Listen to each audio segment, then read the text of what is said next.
Hello, and welcome to Havoc Wargaming, dedicated to bringing you the uncommon. For those of you who haven't met me, my name is Ron, and today I'm going to do a review of various products by Black Site Studios. So let's get started.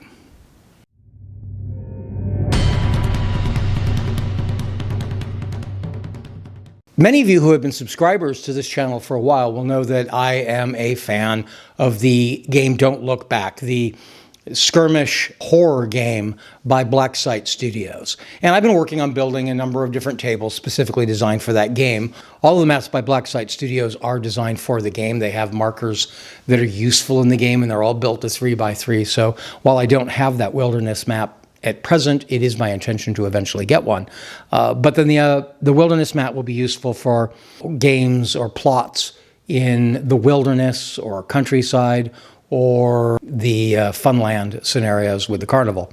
Then there's a suburban mat, which takes that into neighborhoods, such as in the movie series Halloween. And then there's an urban mat, which puts it onto the city streets. So with those three mats and the suitable buildings to tie them in, you can cover most of the typical genres of 80s and 90s slasher films, and certainly most of the situations that have been put forth in the so far pre-printed material for Don't Look Back.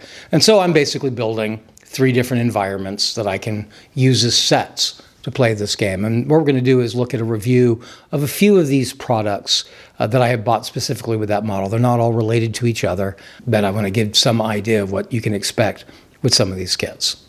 So the first thing I'm going to talk about is the mat itself. This particular mat here, suburban mat, could be useful for Don't Look Back. It's obviously a suburban area that's a little bit past its prime, and therefore it would work out well for any post-apocalyptic game or zombie game.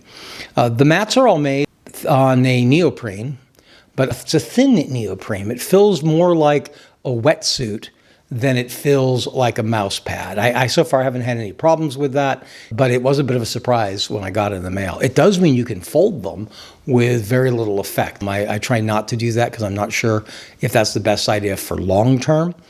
Right now mine are all living in a tube together. Suburban mat has a simple cross street, a bunch of grass. There's room for at least 4 buildings, possibly more, that you can spread around. The next mat I'd like to show you is this one here. This is the urban mat. The urban mat is a little less useful, I think. I think it's an absolutely beautiful mat. They've scanted the roads. They've done this on both of these mats, more so on this one. And dramatically, that looks much better, and it helps break up the feel that you're playing on a table. This is an old model railroading trick to try to not keep railroads or roads running parallel to table edges, but rather to run them diagonally. But what it does is it leaves these little block areas around the edges, which kind of limit what you can stick in there. For Don't Look Back, I think that works really well because you typically have a building that's the center activity, and there's room for a building very easily, and then you can put smaller buildings or fenced-in yards or various things to fill out the other areas that are less important. It still works. It works very well, and this isn't a huge issue, and it is an absolutely beautiful mat. Like the suburban map, it would be useful for any modern games, particularly American, but I do think it has a somewhat distinctive American look. You can use it for Don't Look Back. You could use it for Spectre Ops or for police games. You could use it for zombie games. So you probably could even get by with using it for superhero games, Crisis Protocol. But even for some games like that, I think it would work. Again, it's made out of that neoprene. All of their maps are, and they usually have some kind of identifiers on them that show you the centers of each side. That's because of Don't Look Back.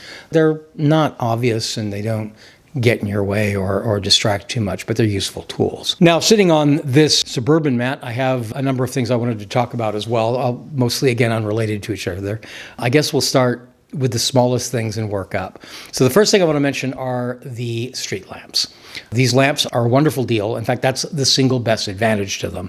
MDF is not really the best product for making lamps. Anything that's sort of roundish is not really the best concept or the best targets for an MDF product.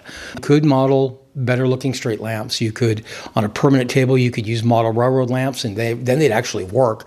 You could wire them under the table and actually have electrical working lights.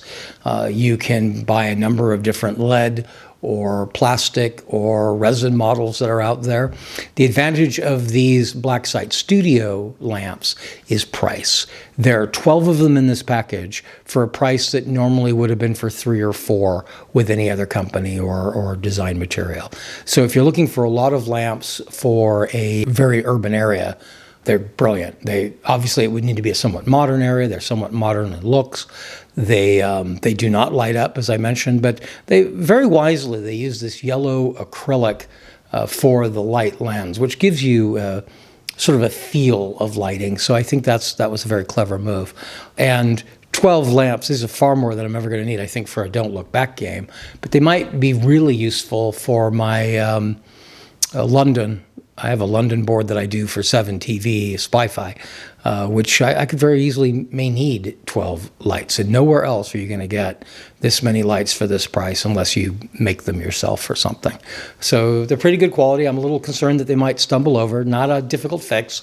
And so far, they seem to actually stand pretty right. A washer of similar diameter or smaller than the bases glued to the bottom will simply give them weight to help counter out their height and lower that center of gravity and make them stand better. Over here I have some American-style trash bins or dumpsters. These, again, there's a bunch of these on the market in different materials.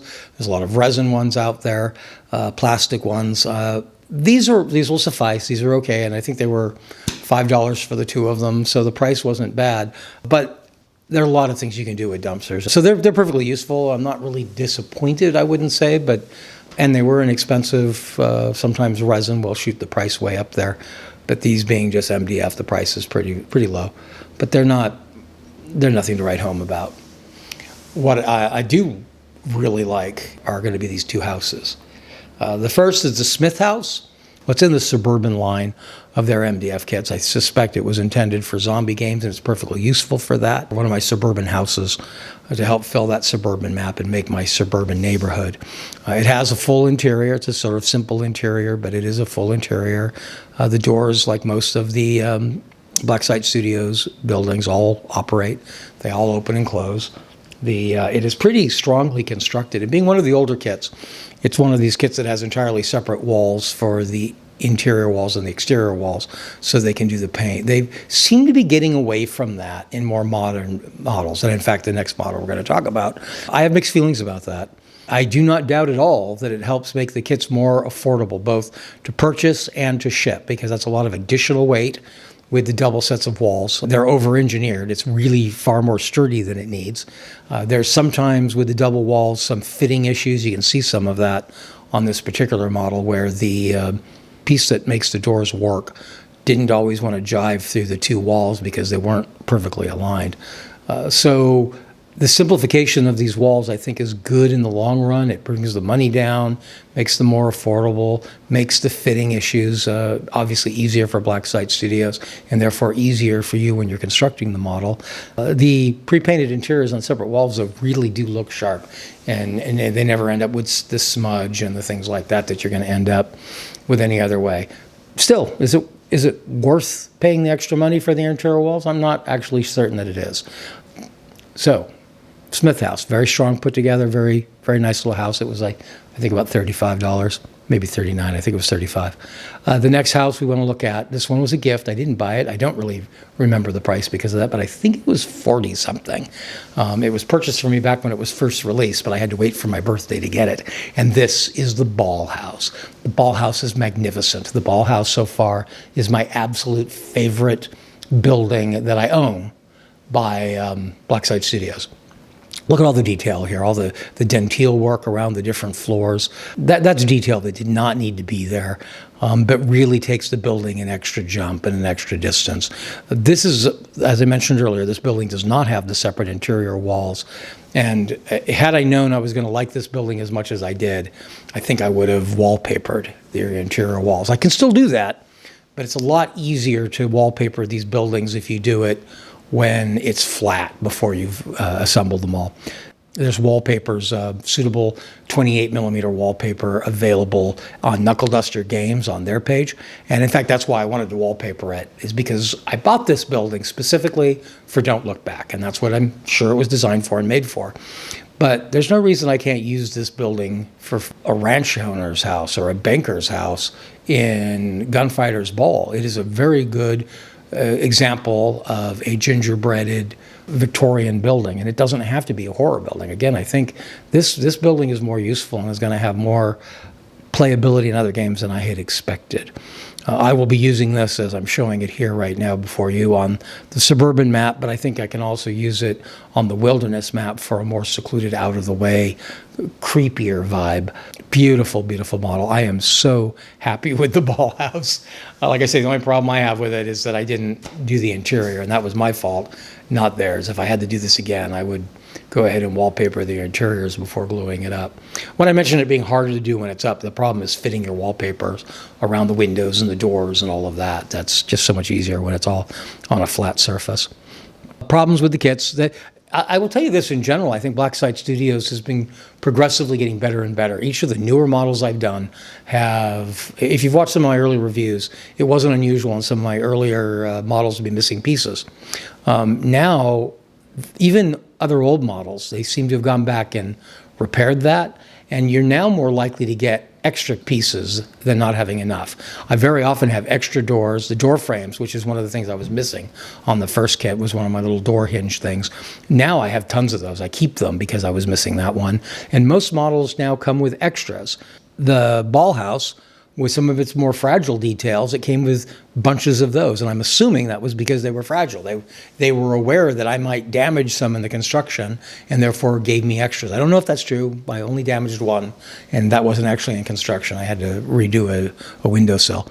And the windowsills are what I'm talking about. There were a ton of both the window interior framework, the sash work for inside the windows, and the frames. I really like what they've done. I am a big fan of this company in general. You may have figured that out already by how much of their stuff I've covered on this game. But Blacksite Studios, I think they're a quality company.